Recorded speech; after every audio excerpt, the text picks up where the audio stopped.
আজকে বাইরে বৃষ্টি থাকার কারণে আমাদের ঘুরতে যাওয়ার প্ল্যানটা ক্যান্সেল হয়ে গেছে। তো ভাবছিলাম এত সুন্দর একটা ওয়েদার, যদি বাসায়ও কিছু না করি তাহলে তো পুরো মিস হয়ে যায়।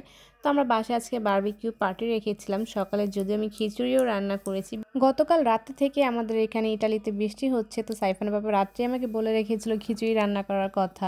তো সকালে এখানে আমি খিচুড়ি আর গরুর মাংস রান্না করেছিলাম। তো এগুলো এখন আমরা একটু খেয়ে নিব। আর এখানে সে বারবিকিউ করার জন্য সব কিছু প্রসেসিং করে নিচ্ছিল। তো এই তো আমার এগুলো প্রসেসিং করে প্রায় ৩-৪ ঘন্টা রেখে দিব। তো আর এখানে বারবিকিউর সাথে খাওয়ার জন্য আমরা কিছু সবজিও করেছিলাম। তো এখানে একটা ভুট্টা নিয়ে নিয়েছিল, আর ভুট্টাটাকে এখন আমরা 2 পিস করে কেটে নিব। আর এটাকে আমরা কিন্তু হালকা একটু সেদ্ধ করে দিব। সাথে কিন্তু পটেটো আর টমেটো দুইটাই কিন্তু আমরা নিয়েছিলাম আজকে সবজির জন্য। আর এখানে সাইফনের পাপা রসুন নিতে এসে দেখে ড্রয়ারের কি অবস্থা, আমাকে বলছিল এগুলো কে করেছে।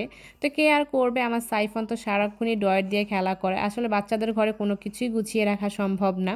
আর এখানে ভুট্টাটাকে একটু লবণ দিয়ে সেদ্ধ করে নিচ্ছিলাম। সাথে আমার মেরিনেট করা যে চিকেনগুলো ছিল সবগুলো এখন ট্রেতে নিয়ে নিব। আর এখানে পটেটোর মধ্যে আমরা একটু লবণ আর অলিভ অয়েল আর হয়তো সামথিং একটু ব্ল্যাক পেপারও দিয়েছিল। তো আর সর্টে ভেজিটেবলটা কিন্তু খুব অল্প মশলা দিয়ে করলে খেতে ভালো হয়। আর এখানে আমরা ওভেনটাকে কিন্তু আগে থেকে একটু প্রিহিট করে নিয়েছিলাম। আর এখন চিকেনের ট্রেটা আর ভেজিটেবলের ট্রে দুইটাই কিন্তু একসাথে দিয়ে দিব। আর দিয়ে এটাকে কিন্তু ফার্স্টে আমরা মিডিয়াম কুক করব। তো আমরা কিন্তু মিডিয়াম পাওয়ার দিয়ে এটাকে এখন কিছুক্ষণ রেখে দিলাম হওয়ার জন্য। আর এখানে 5 মিনিট পর আমরা একটু উল্টে দিচ্ছিলাম যাতে সব দিক ভালোভাবে সেদ্ধ হয়। যদিও এটা চারপাশ থেকে তাপটা আসছিল, তারপর একটু উল্টে দিলাম যাতে উপরের লেয়ারটা বেশি পুড়ে না যায়। আর চিকেনগুলোকে আমরা প্রথম 10 মিনিট লো হিটে কুক করেছিলাম, আর লাস্টে 10 মিনিট আমরা হাই হিটে কুক করে নিয়েছি। আর এখন খুব সুন্দর কিন্তু কালার এসেছিল। চিকেনগুলোকে আমরা বেশি লাল করিনি, কারণ বেশি হিট দিলে দেখা যায় এটা খেতে ড্রাই হয়ে যাবে, তখন মজা লাগবে না। এই জন্য আমরা মিডিয়ামই করেছিলাম।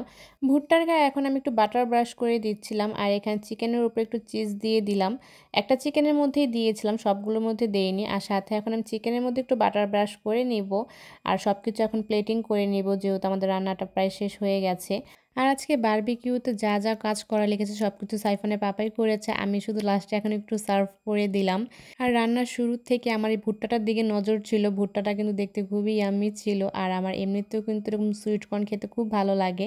তো যাই হোক, আজকে আমাদের বারবিকিউ করা কিন্তু কমপ্লিট হয়ে গেছে। তো এখন খাবারটা এনজয় করব। তো আজকে ভিডিওটা এই পর্যন্তই শেষ করলাম। আশা করি সবাই খুব ভালো থাকবেন। আল্লাহ হাফেজ।